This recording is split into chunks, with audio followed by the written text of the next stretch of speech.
Now we're up to the binding of Isaac. Oh, boy, here we go. We're going camping. You don't know who I am, but I'm 12 years old. I'm confirmation age. My name is Isaac. And this is what we're going to do. Dad said we're going to go camping. It's going to be a great time. And he said, get your stuff together, but not too much. Don't bring all your toys with you. Bring your blanket, couple changes of clothes, water, and let's see, maybe some kipper snacks or something to have to eat. And meet me out here. We're going to take Biff and Guido with us, your two friends, and so you won't be just the two of us, it'll be four of us. It'll be a great time. So I'm looking forward to this. I just had to get ready and pack. I'll be right back. So I'll be back. Don't worry, I'll be back.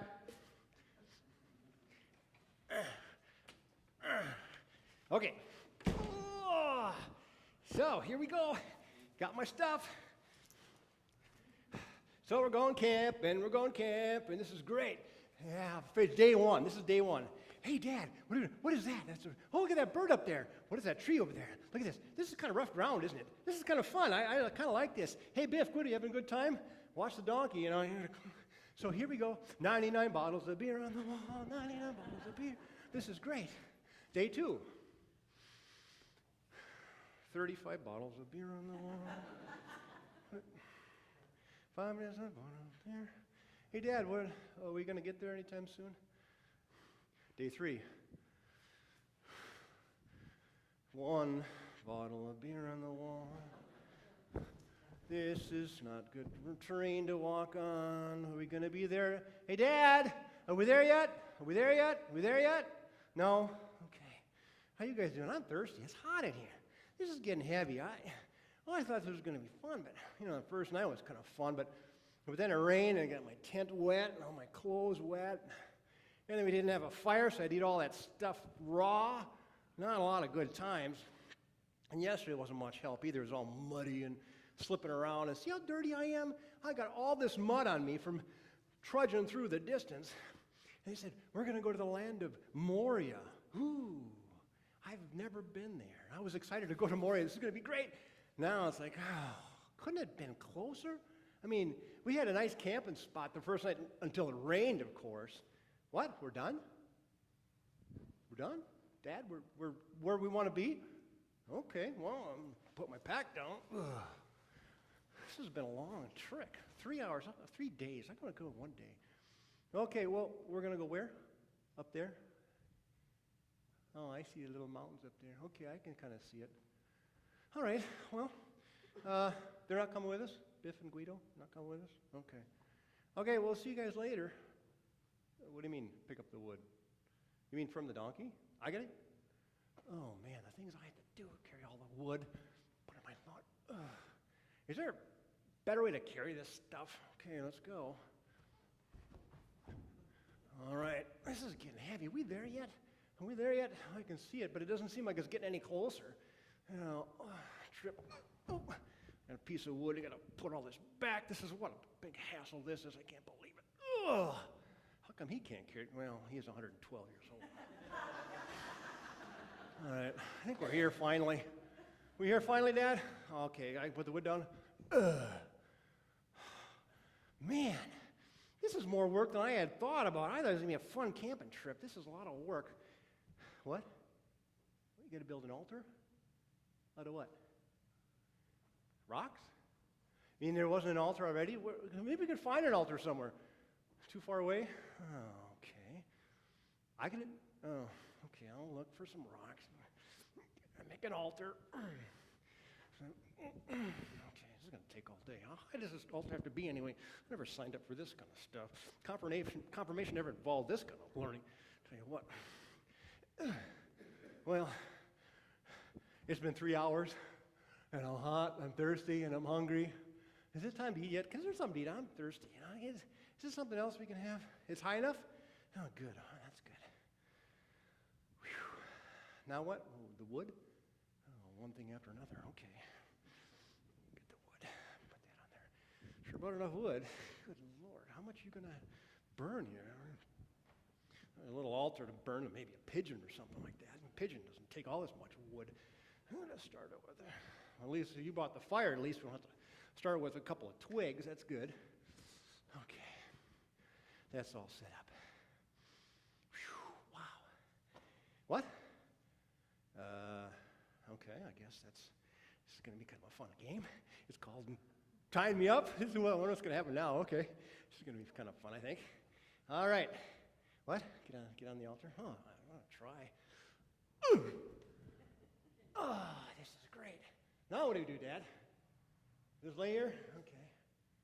Oh, yeah. Some clouds. I see an elephant up there. That looks like a turtle. What's that up there? Oh. What are you doing? What are you doing with that? What are you doing with that knife? Oh, all part of the game. I get it. Yeah, it's all part of the game. This is great. No, what are you doing? Not so much fun anymore.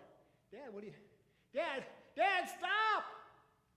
Oh, good. I'm glad there's a ram over there. Oh, because I was asking about, if there's anything, what I'm going to sacrifice.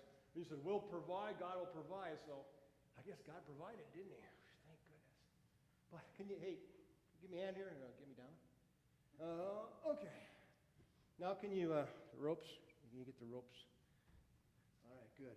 Thanks. This is great. I'm looking for some good veal, some good meat. Now I've been hungry. This is great. I'm ready for this. What was that? You're ready to do what now? Now, who told you to do that? God told you to do what? What didn't? Wait a minute, give me this straight now. God told you to sacrifice me. But didn't God already make a covenant and say that all my descendants, you look at the stars, look at the sands, and those will be all your descendants, and guess who they're going to come from? Me. So you're going to sacrifice me and wreck all that stuff? Are you kidding me? And you said God made 2 covenants with you? Did a long line of descendants? I don't get this. What's going on here?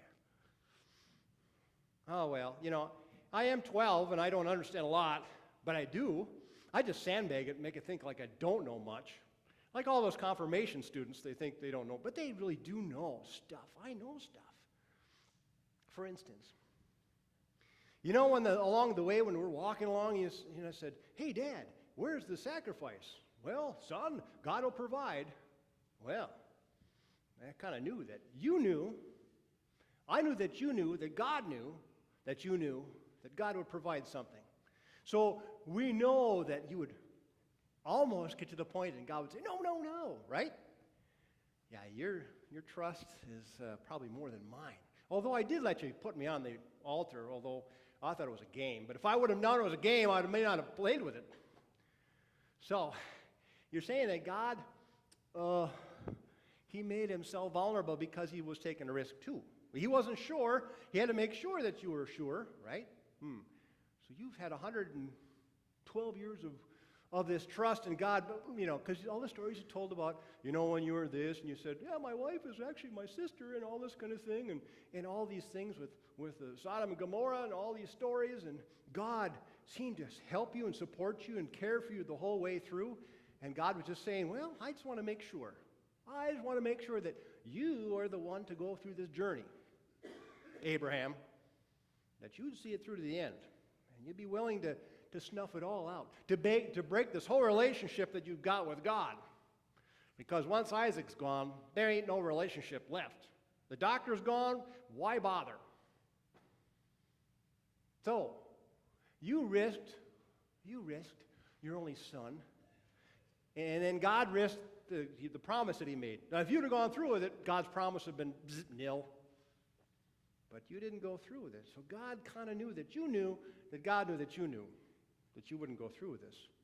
Although you would probably try to because you were trusting God to provide. So what you're saying to me is, I'm trying to figure this out, Dad. God made himself vulnerable because he wasn't sure what was going to happen, but he trusted that you would trust, that he would trust. But he found a way. That's great. Maybe that's the whole point of this worship, 3 days in the land of Moriah, this camping trip, was to show that God will provide once again. And that you've had many, many years of building this trust, and so nothing will shake it, even though we have times of lows and highs, and when I pitch a fit because I want to use my iPod and you don't want to let me, and I want to use a computer and you won't let me do that either. But there will be times when you will trust so much that it hurts. And I know that's what's going to happen when I grow up, because after all, if I'm to be the descendant and to make all these kids and all this kind of thing, well, then I got a big job. And I'm seeing firsthand that since you trusted in God, I can trust also. Because I look up to you sometimes. I don't let you know I look up to you, of course. But I look up to you to do the right thing and to see what you do. You can tell me all you want, but I'm looking at what you're doing. And what I am seeing is that there's no wavering. That faith is always there. It's something that I can learn from your actions, that I can trust God too. And I can find a way out. I mean, there's going to be wars, but God will provide maybe an alternate solution to what we think we want to do. There's a way to help. Starting point of Ozaki. There's a way, many different ways of helping.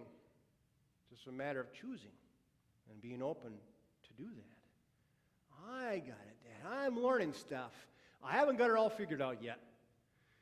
But this is a good example. I mean, this is a good thing. But the next time you say you want to go camping with me, I may have something else to do. Anyway, are we ready to go yet? I mean, I think I'm ready to go. Let's go back to Biff and Guido and head back home and just wait till Mom hears about this, what you try to do.